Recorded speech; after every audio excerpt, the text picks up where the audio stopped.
It's the Eagle Community Television Forum with your host, Gary Shorman. You're watching Eagle Community Television, ECTV. This is the Forum. I'm Mike Kerner in this week for Gary Shorman. The Forum brought to you by HMC Hayes Med. And our guest today is Dick Klaus in the Ellis County Rural Fire Department. That is a long, can they just call it something shorter, do you think? Well, I worked for Ellis County. I was the fire chief and director. There you go. You got a lot of titles. Now, Dick Klaus is the former chief, and I say former chief because your term ended. You just recently announced your retirement from the fire department. Yeah, my last day was Wednesday. Wednesday. So you are officially done. Now, what made you decide to get into becoming a fireman when you were a little kid? Did you think about becoming a fireman when you were a little kid? No, not really. I was farming. You're farming. What made you interested in fire department, and how'd that come about? Well, when I moved to Shenshin from the farm, and they had a volunteer fire department there, Company 8, and I got in on that, and then eventually become the company chief at Company 8. Now, Company 8, what kind of area does it cover? The south central part of the county here. South central part of the county? Shinshin area. Shinshin area. And now, how many other fire departments, rural fire departments, are there in Ellis County? There's actually 8 companies. 8 of them. Where are they all located here in the county? Company 2 is Catherine. Company 3 is up at the Schmide Ranch. Company 4 is Victoria. 5 is Hayes. 6 is Ellis. 7 is south of Ellis at the old Cedar Bluff Irrigation District out there building. And then there's Company 8, Shenshin, and Company 9, Munger. You've been doing this for a long time now, what, like 36 years? In the fire service, yes. So it's a long time. And you've probably seen and responded to some really horrific fires over the years, haven't you? We had some big grass fires already. Is that's something that you typically fight a lot, is the grass fires, especially in the summer months? Early spring and summer. And that's our major runs. Except for maybe since we started doing the JAWS on accidents, we have a lot more runs like that now. Is there anything you could look back on and go, I wish I would have done that differently, I wish I would have responded differently to that accident? Not trying to get you in trouble here or anything, but looking back on it, is there something you go, gosh, there's something out there and I wish I would have done this better? I mean, do you think back on that? Well, the only thing that I've learned over the years is don't wait too long to get the trucks rolling, because it takes, if you have to get everybody from the county here to get them all up north, it takes 30 plus minutes to get trucks up there. So I would think on a rural fire department it would be a little bit different on the responding, because typically the firefighters are not at the firehouse, or are they?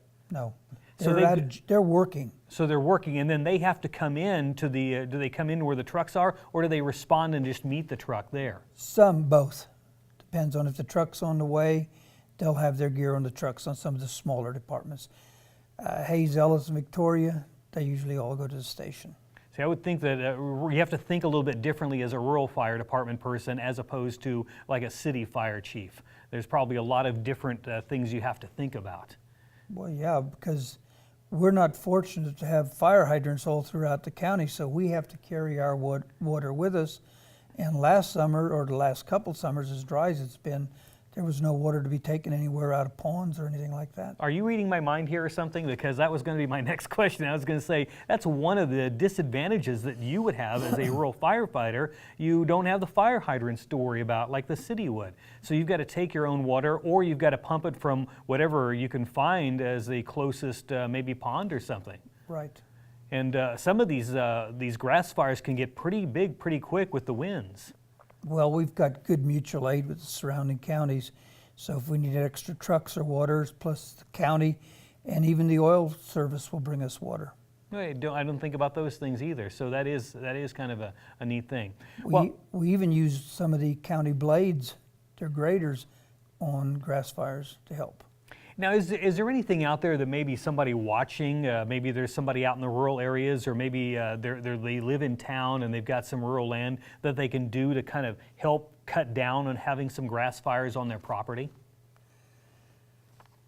Well, it's pretty hard to do in some of these areas when you've got acres and acres of grass, the large areas. I guess they could go along the inside of their fence line with a disc and plow a fire guard there. What about maybe clearing off some of their brush areas? You know, ever maybe they've got a windbreak and that kind of collects a lot of stuff too. I've heard of fires starting in those areas as well. Right, but the way it's dry as it's been the last couple of years, there hasn't been much growth of anything till last June when we started getting rain is when the grass really started taking off again. Other than that, you know, it's pretty short. Okay. Well, just got to be careful when they're burning that it's out before they leave and keep a good eye on it. Always have garden hose or something there if you're burning something, or have some way of putting it out. is there something typical that starts those fires that we see? I mean, is it somebody throwing a cigarette out, or is it maybe just somebody doing it as maybe a pyromaniac? It's pretty hard to prove a cigarette butt started the fire. You might notice something was discarded, but actually seeing the cigarette butt, you won't see that very often.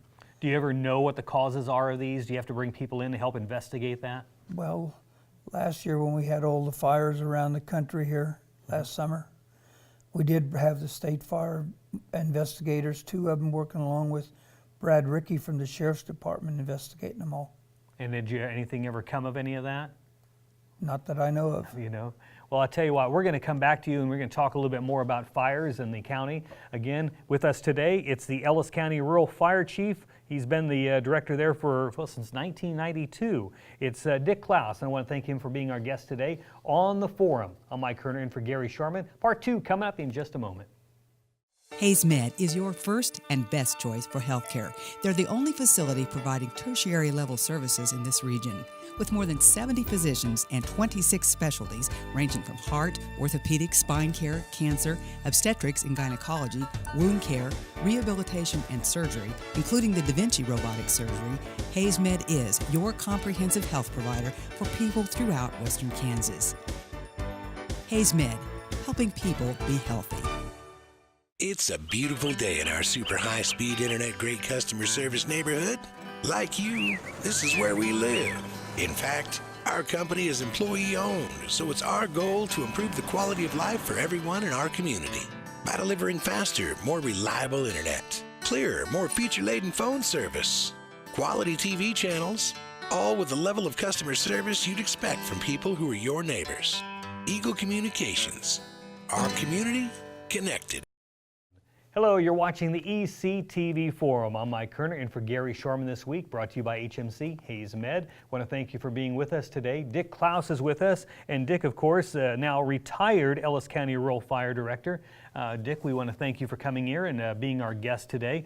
You know, fires this time of year, you see a lot of them. I know I was driving on Interstate last week, and I saw one in the median, and it was kind of spreading out along the highway a little bit, and I saw a guy jump out and got on his phone and was trying to call right away.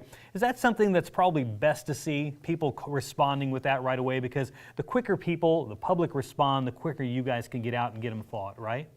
Yes. I mean, if they have a fire they're trying to fight, they need to call first, then go fight it and get us started, because all my volunteers have a job. They work, it takes them anywhere from, say, 3 to 4 minutes to respond to the station, then the driving time to get to the fire. So sometimes it could take a little while. Now, it's probably best for them to give you a call right away. I know that I travel down to eastern Kansas and I see a lot of those big field fires and they're burning off the stubble out there. We don't see a lot of that here in eastern Kansas. Some people down here in western Kansas, we don't see as much of that stubble being burned off because of the fires. Are people maybe in eastern Kansas a little bit more accustomed to those fires and they see them all the time, and out here we're not? Well, there's different types of grass down east compared to what we have out here. Most of it out here is buffalo grass, and you know, you don't get but 3 or 4 inches tall maybe, but down there they have to burn it because the growth coming back, I guess, is better. I don't know. Yeah. But it's burned annually, at least every 2 years. Yeah, you see that more when you're down in eastern Kansas, and I always wonder if I should call the fire departments down there when I see those, or maybe they're just doing it on purpose. Most of it is done purpose. To help, Yes. I guess, to cut down on some more fires that could be even worse later on, I would assume. Now, fires are nothing to, to smile about here, because I mean, you guys take this stuff seriously. You don't just deal with with grass fires, sometimes people's barns catch on fire and homes in the country burn too, and you've got to respond to that. When you respond, do ambulance and sheriff's department all kind of work together and respond as well? Yes, the sheriff's department deputies respond to any call we have, and EMS, if it's a big grass fire, they'll be out there too. Plus, we have our rehab trailer that is part of the rural fire department. Now, the rehab trailer is something new. It's just over the last few years that you've acquired that, right? Right. Talk about the rehab trailer. What is in it? Because I know a few things in it, but it's probably very nice to have that trailer. Well, what's in it is they bring out water for the guys, and also there's EMTs, their staff, and if somebody's overcome by smoke or something wrong with him, he goes to the rehab trailer until they release him. That kind of helps out a little bit, and sometimes you can fight these fires for a long, long time, and you need a rest every once in a while. Right. Now, rural fire department, of course, different than the city fire department. You've got further to travel, so your response time's a little bit longer. But then again, that's why you've got 8 stations throughout the county, right?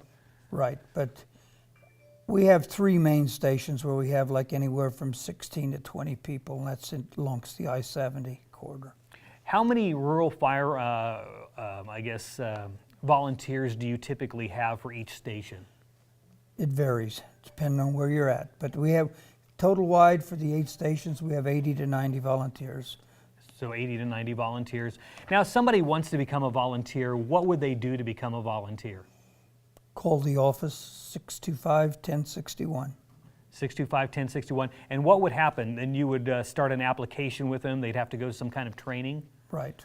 Now, how long is that training before they can go out? No, once they sign the application, they are checked out by the sheriff's department, and then we put them on. They get on-the-job training. It's on-the-job training. I didn't know if they had to go to get certified somewhere for something. All right. Well, so if anybody wants to become a rural fire person, of course, you're always looking for them. Again, what's that phone number?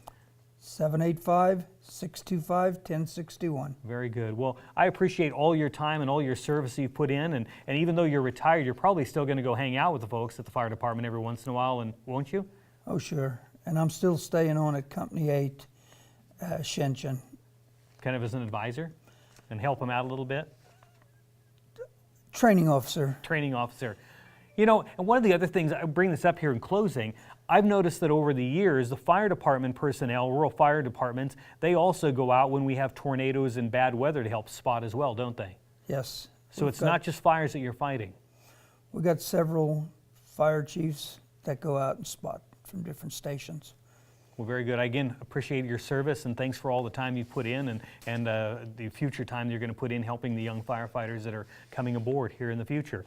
Again, Dick Klaus is with us. Dick Klaus, Ellis County Rural Fire Director for, what was it now, since 1978 you've been with the fire department. So a long time, a director since 1992. So about 36 years he's been around. So I want to thank him for being our guest today, and want to thank you for joining us here on the forum. Again, if you've got any questions, comments, or guest ideas, we'd like to hear from you. The email, you can email Gary at gary.shorman@eaglecom.net. You can also visit us on Facebook too. Again, Mike Kerner for Eagle Community Television. Again, this is the forum brought to you by Hayes Med. Thanks for being with us. Hayes Med is your first and best choice for healthcare. They're the only facility providing tertiary level services in this region. With more than 70 physicians and 26 specialties ranging from heart, orthopedic, spine care, cancer, obstetrics and gynecology, wound care, rehabilitation and surgery, including the Da Vinci robotic surgery, Hayes Med is your comprehensive health provider for people throughout Western Kansas. Hayes Med, helping people be healthy.